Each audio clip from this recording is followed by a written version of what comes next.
শহীদ রাষ্ট্রপতি জিয়াউর রহমান পঞ্চম সংশোধনীর মাধ্যমে বাংলাদেশের বিচার বিভাগের দ্বার উন্মোচন করেছিলেন।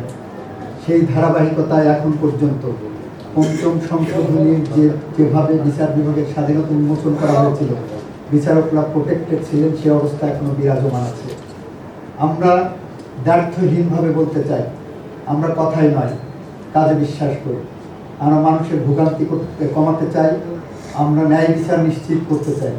আর চাই বলেই বাংলাদেশের প্রত্যেকটি জেলায় এরকমই বেলবন্ড চালুর মাধ্যমে প্রান্তিক লেভেল পর্যন্ত নিত্যদিনে মানুষের যে হয়রানি, সে হয়রানি লাঘব করব।